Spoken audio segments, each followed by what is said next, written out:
Hello and welcome back to an Everquest video. Today I'm going to be talking about enchanters. No, it's not going to be a triple class build, but it's going to be more a deep dive into being a chanter and being a high elf chanter besides that. So one of the first things I wanted to do was talk about quest and of course delivering the mail. Alright, I just got it from Tech or Play. You just have to hail him and then follow through with the blue text. Let me throw that in there. Alright, so now we're going to run off to Kelaten. I do have this person that wants me to talk to them, but I want to move on. Some of the other quests that you'll want to do as an enchanter is the Temple of Road quest. Try to get some incandescent gear, maybe the Rod of Insidious Glamour. So those are always good. And then you also will want to, when you have the opportunity, get that glorious, epic snake staff. That staff took me so long to get. But it was well worth it. So we're going to go ahead and run on over to Kelaten. Hello, Mr. Skeleton. But the next thing I wanted to talk about, since we talked about quest, you have quite a bit of quests that you can get. Is he coming after me? No. Good. But next what I want to talk about is gear. One of the things about being an enchanter in the classic age is you create your own jewelry and you create it for other people. So you can make money, maybe make trades with others so that you can get other items. Some of the items that I think you look good in as an enchanter, one is the Robe of the Oracle. And you get that out in the Ocean of Tears. Oh boy. Can I outrun him? I think I can. So you get that out in the Ocean of Tears. Some of the other items you want to get are the Gatorscale sleeves, possibly the Drake hide leggings. And then you can... Alright. Then you can move into like the plane of hate, the plane of fear, to get your other items so that you have the best gear for being an intelligent, charismatic enchanter. And hate and fear, I probably did. I want to say I did like hate probably 55-ish times, and I did fear probably in the mid 40s. So I have over 100 raids with my my other one, my dark elf. Um, and it takes a while because you get also some of your epic equipment there. And then definitely do the plane of sky or plane of air, however you want to call it. That's a fun raid to do. It's not easy and does take a lot of time, and you are doing island hopping. But, alright, so hail, Jackham Web Dancer. No, I am delivering this to you. And, as you see, you get 3 gold and 14% experience. You do have some faction adjustments, but they're nothing to be bad or worry about. So then, as a 1 high elf, you now have 3 gold to go spend on whatever you want to spend it on. Usually, I always buy some of the beginner spells so that I have a much easier time leveling up. I already purchased them. I took some money from my account with the Druid and Enchanter. So I already have almost 200 because I wanted to buy some of my early spells. Like I like to buy the early pet, which I'll go ahead and cast that. I know a lot of enchanters don't necessarily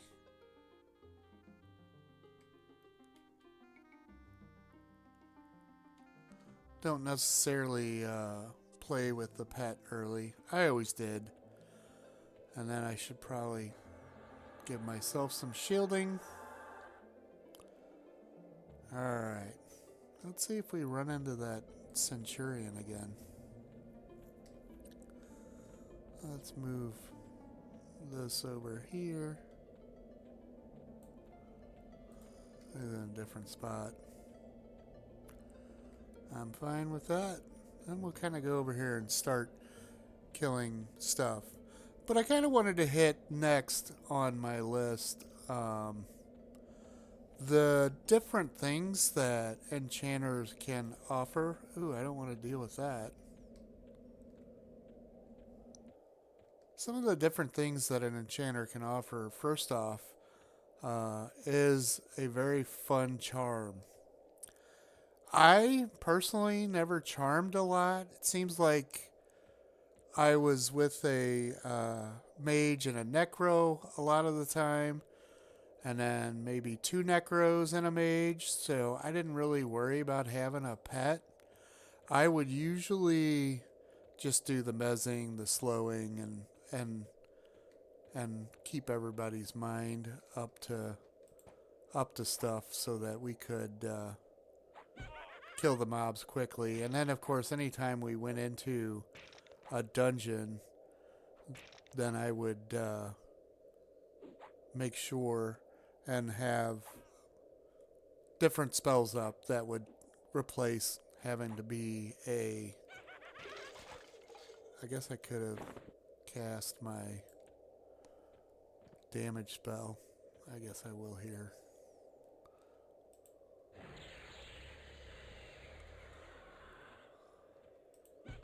So charm is something that will be used, I'm sure, very much on Everquest Legends, just because of it being a largely soloable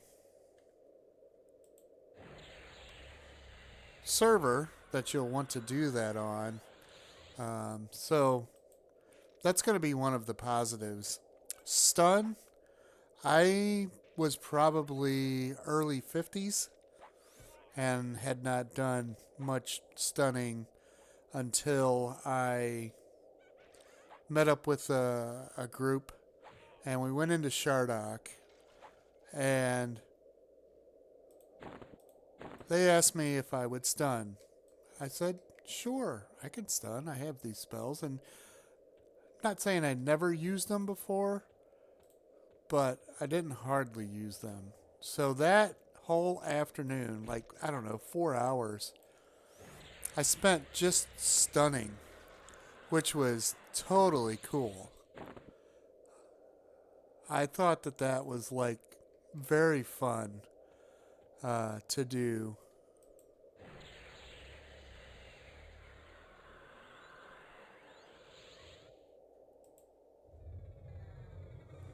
Why not slow them? But yeah, we started at the beginning of it, and then we just ran around to the exit, and they just kept pulling there, and I just kept stunning while they killed the mobs. All right.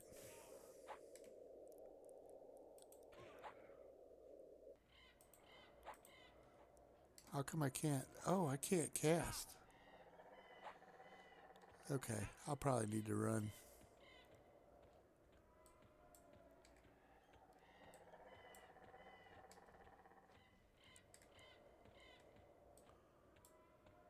I'll run up here and see if I can... Oh, I got another pawn coming after me.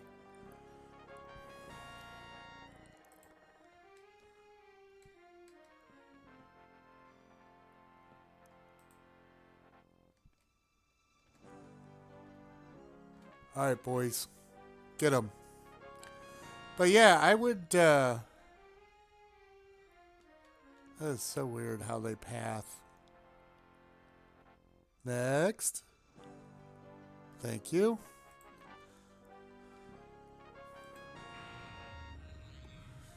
But yeah, so I spent like, I don't know, 4 hours just stunning creatures in Chardok. That was pretty cool. It was actually a lot of fun. So don't forget your stun spells. And then buffs. I wanted to talk about buffs for a little bit.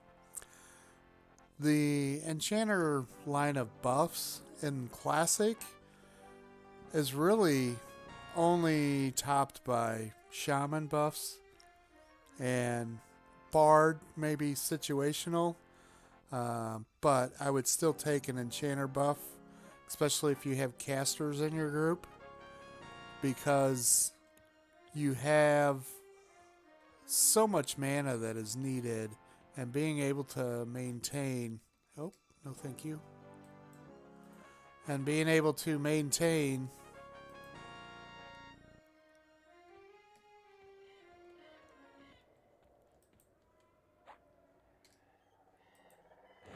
is a big deal. And you also have speed, and you can enfeeble as well.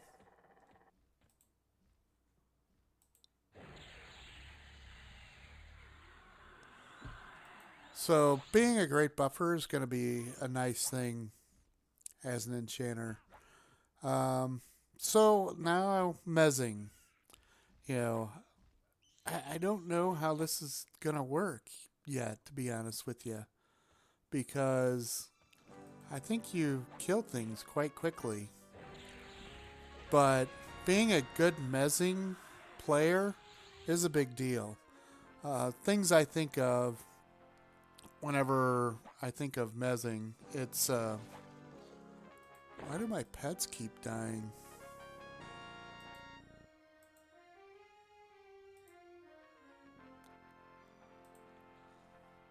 What I think of first, my biggest memory, of course, all the raids. You had to be a good mezzing enchanter or else you never got invited back. Um, but I always think of Splitpaw. We were going down for the Robe of the Ishva, and we got all the way down there. We were in the room, and we were killing everything there, and the server crashed. So we all started finally going back in, and I couldn't get in the same time as my roommate and our buddy, so they both died. And whenever I got in, finally, I mean, it was like a large difference, maybe even 5-10 minutes. And whenever I got in, I just ended up mezzing everything. And by then, a guide was already there and had pulled their corpse to them and was just waiting for me to finally make it back in. And I told him I didn't have a corpse. I'm just standing here because I mezzed them all. So then he pulled me back to the zone line. We left and then we started over again, which was fine because generally we would just run all the way down to the bottom and viz anyway. But mezzing is a strong skill, something you've got to be able to know how to do. Alright, so that brings me to Aggro. Darn it, Mr. Orc Pawn. Aggro is a big deal as an enchanter. I talk about, and I don't know if you've heard me say this before, but as an enchanter, I would play with aggro so much. I fully enjoyed what you could do as an enchanter. In one instance, I would... we were on a raid, just a guild raid, not really anything too hardcore. And, man, my pet just goes down quickly. But we were on a guild raid, and I forget even where we were at. But I was, of course, the main enchanter, and I would get my aggro to the point where if I sat down, the mob would come to me, and if I stood up, it would stop. So I started messing with my guildmates by pulling it closer and then standing up. So it'd move, 10 feet in game, and they'd have to go searching for it. And I mean, they gave me trouble, but they knew what I was doing. And then also in Kale, you can't mez, but you do slow or stun, and then you buff others. Some of those nights would get pretty boring, so I would remind my cleric that I may need some help, and then I would try to see how many times I could get called to them. And I think the most I ever got was 5 in one fight with one giant. And that was always funny whenever I got summoned. And my cleric would always be like, "Oh man, not again. You're going to do this again?" But it was fun. So just to kind of wrap that all up, the pros for an enchanter in this era is it's a very strong class. During the classic years, having a good enchanter was strong.